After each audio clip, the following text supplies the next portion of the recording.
Io, in un certo senso, rappresento lo Stato italiano, in quanto fino alla fine dell'anno scorso sono stato direttore generale del paesaggio, del patrimonio architettonico, delle belle arti, dell'arte e dell'architettura contemporanea del Ministero per i beni e le attività culturali. E quindi porto a questa giornata di studi un aspetto, una esperienza in un certo senso istituzionale. Si dice, qualcuno lo dice e lo ripete anche in Italia purtroppo, che l'Italia possiede un patrimonio storico-artistico eccezionale, e questo è vero.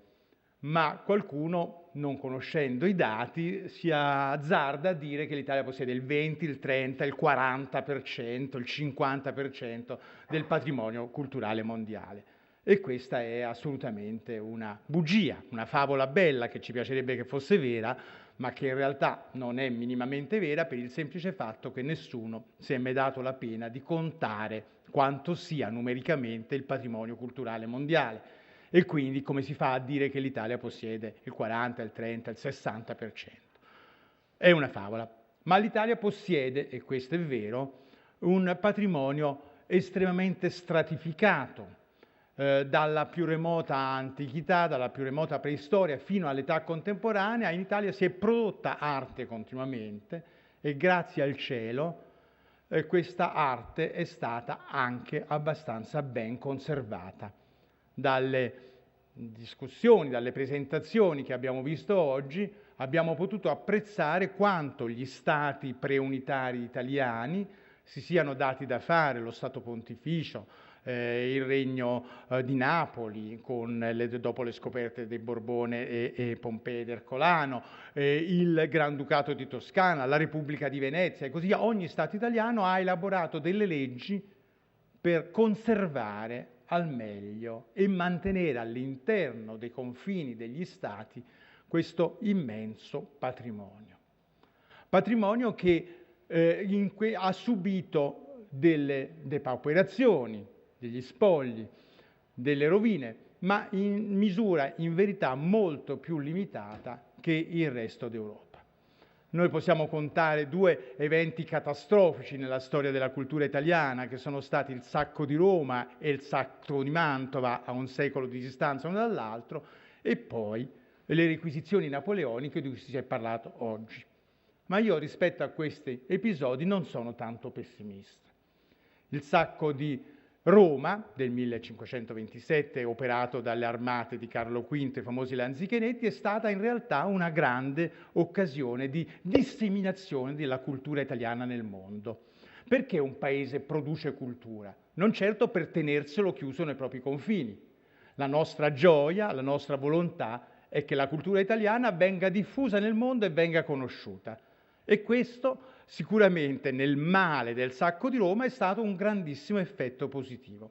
Lo stesso, il sacco di Mantova, che i contemporanei avevano descritto come un episodio orribile e disastroso, benché il fiore della collezione di Mantova avesse già preso da tempo la strada dell'Inghilterra con la vendita a Carlo I, il sacco di Mantova ugualmente è stato un modo per diffondere questo immenso patrimonio che i Gonzaga avevano accumulato nel loro palazzo ducale per tutta l'Italia e l'Europa, quindi un modo di disseminare la cultura.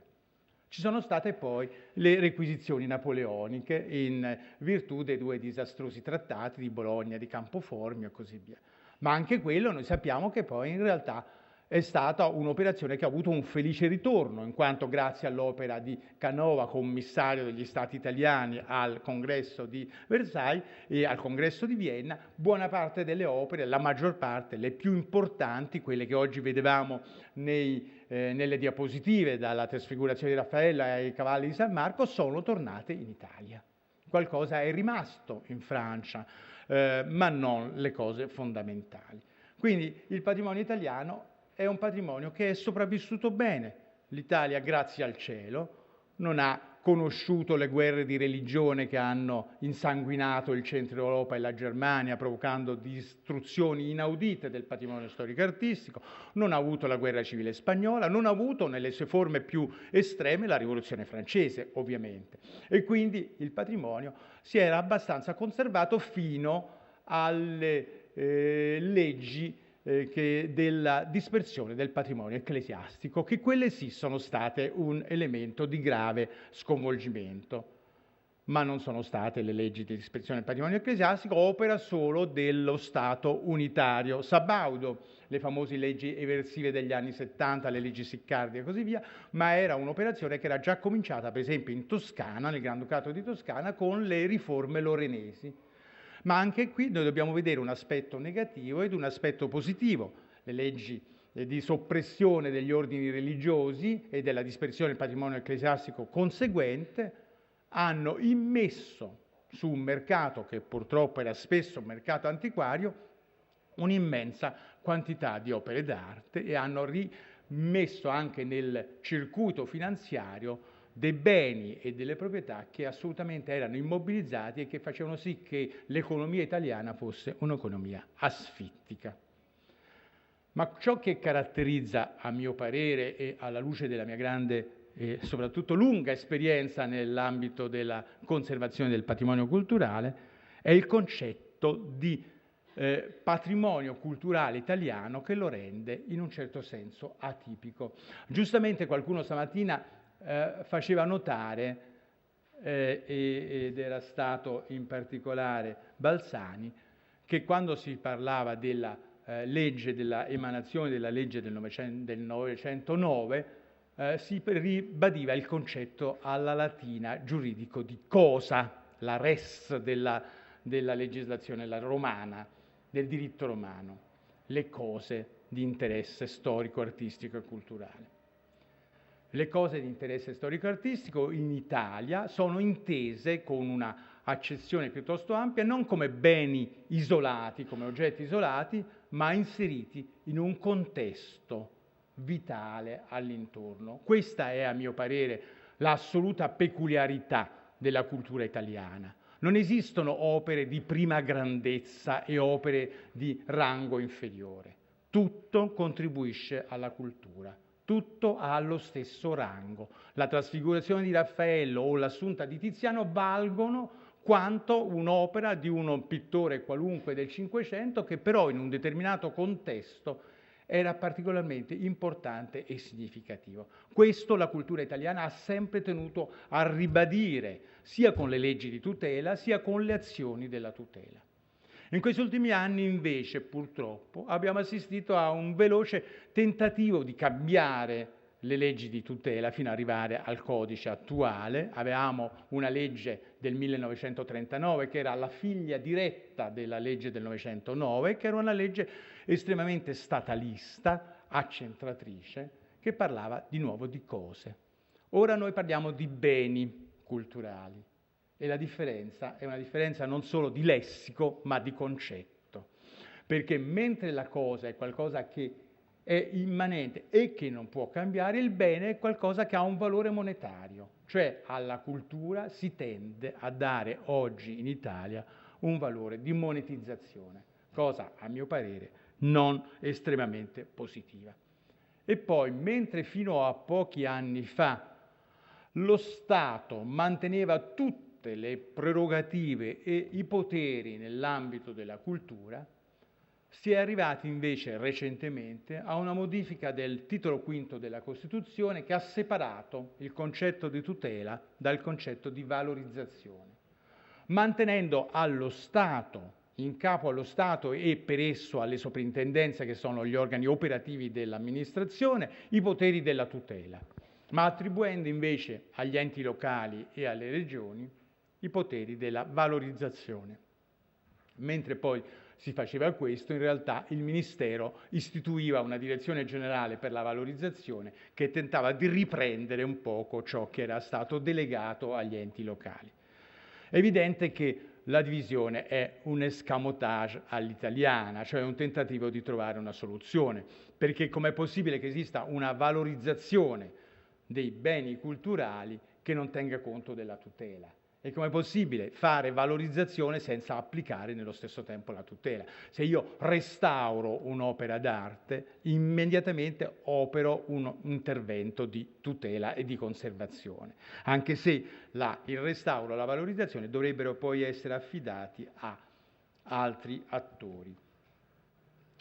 Quindi il concetto di patrimonio italiano, per ritornare a uno degli argomenti che dovevo trattare, è un concetto che si è molto allargato nel tempo e include non solo le opere d'arte in quanto tali, ma tutto il contesto in cui le opere d'arte sono state concepite e pensate.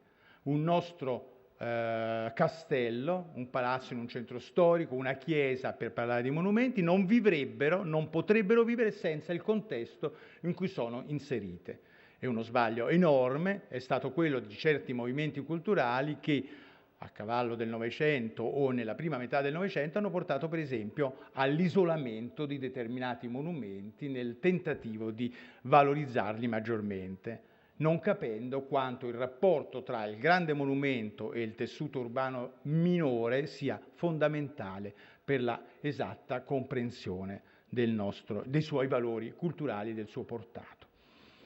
Così come non si può pensare che esistano opere d'arte maggiore senza una riverberazione nella vita quotidiana.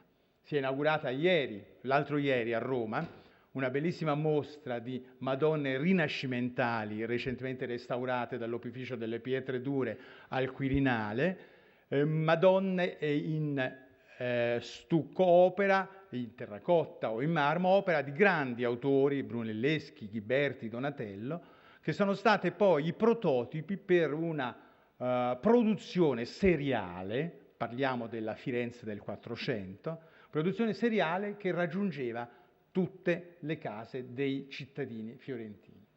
Dalla grande opera d'arte in pietra si cavavano con procedura di ricalco delle copie in gesso, in stucco o addirittura in cartapesta che costavano molto poco e potevano trovare ospitalità in qualsiasi casa di un piccolo borghese. Allora, per dirla con Vasari, ogni casa fiorentina aveva una tavola di un pittore ultramontano, ma aveva anche una Madonna di Brunelleschi, di Ghiberti o via di là. Allora questo che cosa vuol dire? Vuol dire che la cultura italiana era una cultura alta che però si poneva a livello di tutti. E questo è qualcosa che caratterizza in modo assoluto la nostra cultura. Il concetto di patrimonio però si è andato continuamente allargando e le leggi hanno attribuito allo Stato e per esso alle soprintendenze sempre maggiori poteri e doveri di azione, senza nello stesso tempo pensare, e questo era stato accennato anche stamattina quando si parlava, il ministro Rava chiedeva come prima operazione un stanziamento economico sufficiente, senza pensare alla possibilità di mantenere come questo immenso patrimonio. Per andare all'altro argomento che dovrei trattare è quello del trasferimento temporaneo delle opere d'arte. Abbiamo sentito nel pomeriggio degli interventi estremamente significativi, l'ultimo questo del Louvre di Abu Dhabi e quello poi di Alain Pasquier sulla la questione delle eventuali restituzioni di parte del patrimonio museale a paesi che ne facciano richiesta. Allora bisogna distinguere naturalmente se i prestiti sono prestiti temporanei o sono prestiti definitivi. Io sono assolutamente convinto che l'arte deve girare il mondo per avere il massimo del risultato, cioè un'opera d'arte prodotta che rimane sempre nel luogo in cui è stata prodotta non porta i risultati che dovrebbe portare. Anche se, come dicevano gli editti pontifici, ultimo quello del cardinale Doria Pamphili, l'arte doveva servire per l'utilità della nazione, per l'ornamento della città, per attirare i forestieri, cioè doveva servire per un fatto di incremento economico. Ma in una società oramai così diffusa e globalizzata come il mondo in cui noi viviamo oggi, io credo che lo spostamento delle opere d'arte sia qualcosa di assolutamente indispensabile. L'Italia presta molto, moltissimo, molto più di quello che si pensi per le grandi esposizioni internazionali, ricevendone forse in cambio meno di quello che presta. Questo è un argomento che andrebbe affrontato con molta consapevolezza. Siamo un paese generoso da questo punto di vista. Abbiamo come Ministero messo a punto una procedura burocratica abbastanza complessa, per cui non vi annoierò con i dettagli, per garantire nel momento del prestito naturalmente la sicurezza, la conservazione e la validità scientifica. Non sempre purtroppo la validità scientifica viene rispettata perché, come voi ben sapete e potete intuire, ci sono anche altri aspetti di convenienza economica, di convenienza politica, di immagine che spingono per consentire prestiti che forse non dovrebbero essere concessi. Si dovrebbero prestare le opere d'arte soltanto nei casi in cui il loro prestito abbia un reale valore culturale, cioè partecipano a mostre, a esposizioni, a situazioni in cui si ha un arricchimento del quadro culturale mondiale. Ora viviamo un'epoca, per esempio, in Italia di Caravaggio mania, per cui tutti quanti chiedono opere di Caravaggio, chiunque. E purtroppo vengono spesso prestati senza motivo, perché non c'è motivo per cui un determinato quadro di Caravaggio vada a fare un one-man show di una giornata o di un mese o di svariati mesi in una località che con Caravaggio non ha mai avuto niente a che fare e che non porta un incremento culturale. Però questa è la realtà e molto spesso a questo si deve contrastare. Noi dobbiamo opporci ai prestiti che non abbiano una reale valenza culturale. Si è trattato invece molto della questione della restituzione delle opere d'arte. L'Italia, soprattutto per il patrimonio archeologico, è stato uno dei paesi promotori di iniziative che favorissero il rientro di opere non fornite di pedigree legittimi esportate clandestinamente. E l'esempio più clamoroso è stata la restituzione che siamo riusciti ad ottenere del cratere di Eufronios, che era stato comprato dal Metropolitan Museum di New York sul mercato clandestino svizzero, che costituiva una delle gemme delle collezioni greche del Metropolitan e che, essendo stato dimostrato inoppugnabilmente la sua provenienza italiana da Tarquinia, è tornato in Italia, anche se si potrebbe dire che in realtà il cratere di Eufronios non è un'opera italiana, ma è un'opera di un artista greco. Ma in ogni caso in Italia è tornato, come fra poco tornerà la Venere di Morgantina che abbiamo visto oggi in diapositiva e che viene dal Getty Museum di Los Angeles. L'Italia a sua volta ha restituito alcune opere d'arte. Ha restituito, lo sappiamo, l'obelisco di Aksum all'Etiopia, ha restituito la Dea di Butrinto all'Albania, la Venere di Cirene alla Libia. Se sia stato giusto o meno restituire queste opere è questione che esula dalle mie competenze. Erano opere venute in Italia recentemente, a seguito della sciagurata politica coloniale italiana, e che in fondo con la cultura italiana avevano ben poco da spartire. E poi, la Venere di Cirene è una bellissima opera di arte copia romana, non so, o greca, forse copia romana di un originale greco, veniva dalla Libia. L'Italia è piena, i musei italiani sono pieni di Veneri altrettanto belle, una di più, una di meno, non cambiava la situazione. Certo, portando all'estremo questo ragionamento, si potrebbe dire che l'Italia, Roma per esempio, possiede più obelischi Roma di tutto l'Egitto. Allora perché non restituire gli obelischi all'Egitto? In fondo sono prede di guerra che Ottaviano Augusto o Tiberio o Doviziano hanno portato a Roma saccheggiando l'Egitto.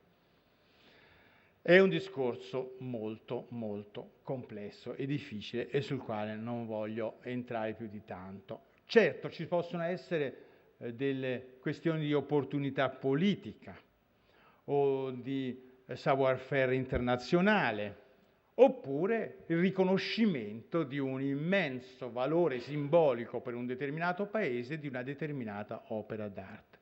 L'obelisco di Aksum con l'Italia non aveva niente a che fare, tranne appunto ricordarci una sciagurata avventura coloniale, mentre per l'Etiopia era uno dei simboli della loro identità nazionale.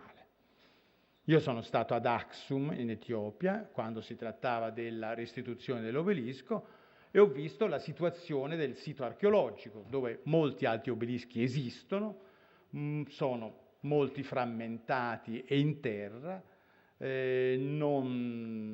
uno in più, uno in meno, a mio parere non le avrebbe fatto niente. Forse noi avremmo fatto meglio, l'Italia, a pagare il restauro degli obelischi che là ci sono, la ricollocazione in situ e il riallestimento di un museo per l'area archeologica, piuttosto che restituire l'obelisco che poi non so se sia stato, anzi è stato rimontato, ma ad Aksum in una zona di totale difficoltà logistica e turistica. Allora forse meglio sarebbe stato altro, ma gli etiopi questo volevano e francamente per l'Italia non credo ci fosse motivo di rifiutare questa restituzione. Naturalmente ogni paese è libero di agire come gli pare. Io sono assolutamente convinto che una testa mancante di una statua può essere tranquillamente sostituita con una copia. Si fa un bel calco in gesso, si mette la testa sull'originale e si ricostruisce il contesto, e se la testa ipotetica ha preso la strada del collezionismo secoli fa e ora è in un altro museo, non c'è motivo perché vada riportata sul suo corpo ritrovato magari 2 secoli dopo. Si può ricostituire il contesto nella stessa maniera. Il frammento dell'Arapacis che è conservato al Louvre, nella ricostruzione dell'Arapacis è sostituito da un calco e non se ne nota la differenza o la mancanza. È questione di... non è che la essenza della romanità soffre per la mancanza di un frammento dell'Arapacis, ovviamente. E questo poi è questione, diciamo, di sensibilità individuale o di altro. Viene da chiedersi rispetto invece alla operazione Abu Dhabi, straordinaria operazione mediatica e di esportazione culturale di un modello francese, quanto questo modello poi sia ripetibile in altri contesti. Io sono convinto che a livello italiano non esiste una questione del genere, perché la storia dei musei italiani, della cultura italiana, è assolutamente differente da quella dei musei francesi. Il Louvre pretende, vuole e riesce ad essere un museo universale. È il primo museo di Francia, uno dei primi musei del mondo, è un museo che esemplifica tutte le forme possibili delle arti nel mondo, del collezionismo. Ecco, forse le arti primitive, come si diceva una volta, non ci sono perché stanno a Quai-Branly, però potrebbero stare benissimo al Louvre, perché in fondo il Louvre va dalla antichità egiziana o mesopotamica fino quasi all'arte contemporanea. In Italia musei del genere non esistono. In Italia i musei sono gli eredi degli stati preunitari. Sono musei che hanno una formazione completamente diversa, ovviamente, ben nota a tutti. Sono musei di collezioni private, principesche o di famiglie regnanti, sono musei di collezioni di grandi famiglie con vincoli fidecommissari come tutte le grandi collezioni romane, o sono musei di archeologia nati per un determinato territorio, dagli scavi di quel territorio, e infatti in ogni città italiana c'è un importante museo archeologico. Fanno eccezione unicamente il Museo Egizio di Torino, forse quello dell'arte orientale qui di Venezia e quello di Roma, che sono musei che nascono da un altro tipo di collezionismo, quando sul mercato internazionale si potevano comprare opere di questi contesti con la coscienza pulita. Non esiste in Italia un museo universale. Quindi se noi volessimo, italiani, copiare l'esempio del Louvre esportando la nostra cultura ad Abu Dhabi o in un altro Emirato Arabo o in qualsiasi altro paese, dovremmo rivolgersi ad altre specificità, cioè non pretendere di fare un museo della cultura mondiale, ma invece fare un museo della cultura italiana, della nostra specificità. L'Italia ha inventato il Rinascimento, l'Italia ha inventato il Barocco, l'Italia ha fatto nascere il Neoclassico. Ecco, questi sono i nostri cavalli vincenti, su questo noi possiamo giocare, possiamo fare proporre alla Cina piuttosto che all'India un bellissimo museo sul Rinascimento italiano, esportando con prestiti temporanei a breve durata forse opere d'arte, così come fa il Louvre con il prestito di 9 anni, no? 3 più 3 più 3, 9 anni di determinate opere. Poi naturalmente nell'immensa ricchezza del Louvre non sarà lo spostamento di una Madonna di Giovanni Bellini o di una statua del Gandhara a impoverire le collezioni, così come probabilmente gli Uffizi si potrebbero privare di alcune opere del Rinascimento, di uno degli innumerevoli Botticelli che hanno, senza privare il mondo o il visitatore di una conoscenza fondamentale. È ovvio che mai si potrebbe pensare di spostare in un altro paese del mondo, in un prestito a lunga durata, che ne so, l'Adorazione dei Magi di Leonardo degli Uffizi o la Primavera o la Venere di Botticelli, che sono opere che dovrebbero essere inamovibili. E qui ritorniamo al discorso dei prestiti. Una circolare del nostro Ministero ha chiesto a tutti i musei italiani di definire degli elenchi di opere che sono considerate inamovibili per motivi di conservazione innanzitutto e poi perché sono opere simbolo di un certo museo. È ovvio che un visitatore straniero che viene a Firenze e va agli Uffizi vuole vedere la nascita di Venere di Botticelli o la Primavera, e sarebbe assurdo che non la trovasse, perché è stata data in prestito per una mostra o perché, peggio ancora, è stata data in un prestito di lunga durata. E quindi questo concetto di opere inamovibili dai musei è un concetto che io sostengo fortemente, anche se purtroppo spesso ragioni di Stato superiori o ragioni di alta politica pretendono che anche opere giudicate inamovibili vengano spostate. Così come io sono invece convinto che i musei debbano continuare a arricchirsi, ad acquisire quando è possibile. Acquisire con una logica che non deve essere la logica del collezionista privato, dell'accumulo del capitale o delle opere d'arte, ma deve essere soltanto la logica di colmare lacune nelle collezioni, ricostruire tasselli.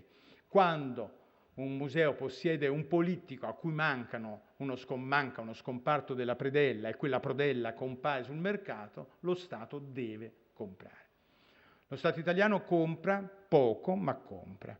Nell'anno in cui ho avuto la responsabilità degli acquisti del mio ministero, ho avuto il piacere di fare delle belle acquisizioni a prezzi convenienti, ma sul mercato, naturalmente senza volere fare gli affari, perché lo Stato non deve fare gli affari ma deve pagare il giusto. E cito solo a titolo di esempio che abbiamo comprato per il Museo della Natura Morta di Poggio a Caiano vicino a Firenze una bellissima natura morta di un pittore fiorentino del Seicento che si chiama Bimbi, Bartolomeo Bimbi, amatissimo dai Granduchi Medicei, che faceva pandan con un altro dipinto che è tuttora conservato nel museo e che era andato disperso sul mercato antiquario. Quando questo dipinto è ricomparso sul mercato è stato obbligo dello Stato di ricomprarlo per poter ricostituire un insieme che era andato disperso. Ecco, queste è un esempio, un piccolo esempio degli casi in cui lo Stato deve comprare, deve acquisire, anche perché uno dei compiti dei nostri musei è mantenersi sempre aggiornati su quello che è, e questo vale ovviamente tanto di più, ma è un altro discorso che esula dalle nostre analisi napoleoniche, vale per l'arte contemporanea, ma sul quale forse si potrà fare un altro convegno. Grazie.